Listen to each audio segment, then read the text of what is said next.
Falaremos hoje um pouco sobre a redução da carga tributária e a redução da burocracia. Eu já bato nessa tecla há muitos anos. Em 2008, eu fiz um artigo onde eu dizia o seguinte: infelizmente, criamos no Brasil um tal emaranhado complexo de leis que impedem, na realidade, de que se reduzam impostos, pois se reduzir de alguns produtos, tem que aumentar de outros. Poder-se-ia dizer, mas por que não reduzir então os gastos da máquina pública, para que se não se precise aumentar? A resposta é muito simples, é porque no Brasil não existe realmente uma consciência de se melhorar a vida do povo, já que a grande maioria dos que chegam ao poder, quando lá chegam e percebem a grande mordomia à sua disposição, acabam se acostumando com ela e passam a usufruir da mesma. E quando se discute a redução de tributos, a primeira preocupação é se isso poderá afetar as mordomias alcançadas, que, diga-se de passagem, não existe em lugar nenhum do mundo. Na Inglaterra, por exemplo, os membros do parlamento vão para as sessões do parlamento dirigindo seus próprios carros. Então a gente já se bate nesse tema de redução de carga tributária, redução de burocracia há muitos anos. Finalmente temos agora um governo que, na preparação, né, para assumir o controle da nação a partir de 1º de janeiro, tem dito que vai atacar o problema maior, que é a redução da máquina pública. Temos que aplaudir isso, porque só a partir daí que você vai poder tomar medidas efetivas de redução de carga tributária, que eu tenho sempre enfatizado. Não basta só também reduzir percentual de imposto, tem que reduzir percentual de burocracia.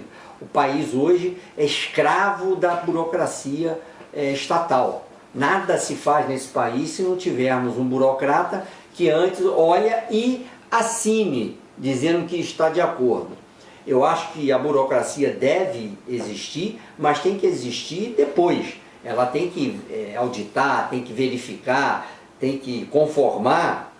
Mas o burocrata não pode ter no Brasil o poder que tem, que é o poder da caneta. Com uma assinatura ele impede, às vezes, uma empresa de funcionar ou faz que uma empresa deixe de funcionar com o poder de uma caneta.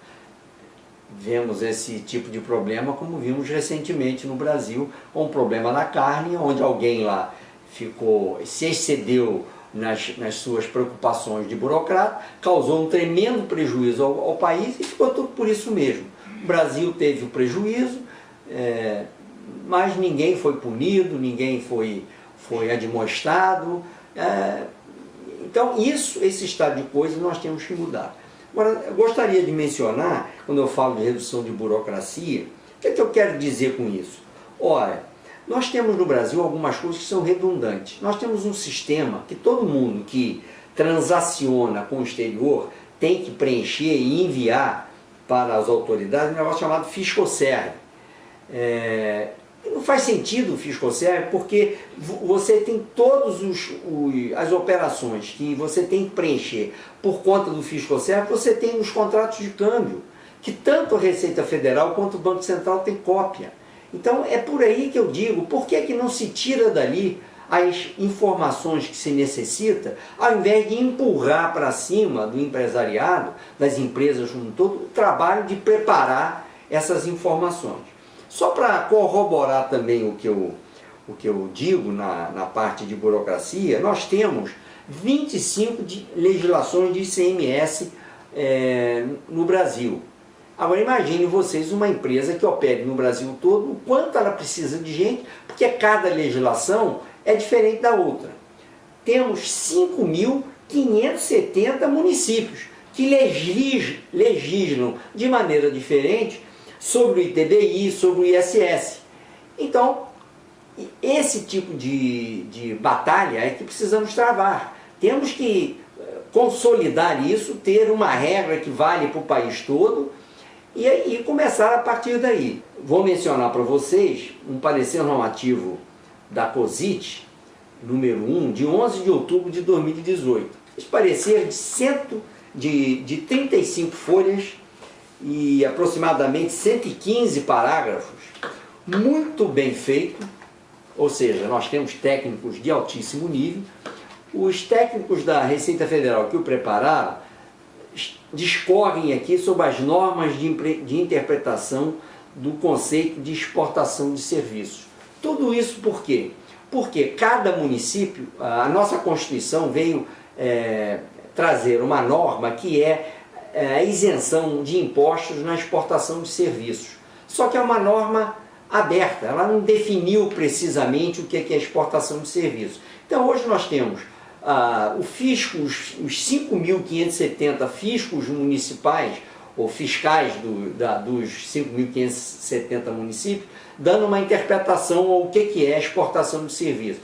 Temos os tribunais dando outras, temos os juízes de primeira instância dando outra. Então é uma loucura, é uma mixórdia, a ponto de que determinadas operações, onde a legislação exige que você recolha o imposto no local da prestação de serviço, é simplesmente impossível fazer-se isso. Então o empresário que precise operar com esse tipo de amplitude, ele vai estar sempre correndo um risco de chegar um fiscal de um determinado município, entender tudo diferente e, com o poder da caneta que ele tem, dar-lhe uma auto-infração. Então vai ter que a empresa contratar advogado, contratar consultor, para poder se defender daquilo.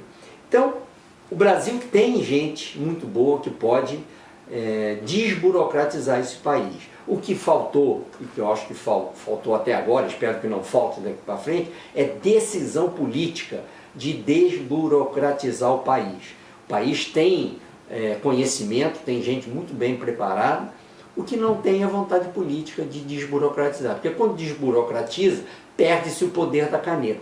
E o que não se quer aqui no Brasil é que os burocratas continuem com o poder que têm. Precisamos fazer com que esse país saia desse marasmo burocrático. Temos que jogar uma bomba na burocracia.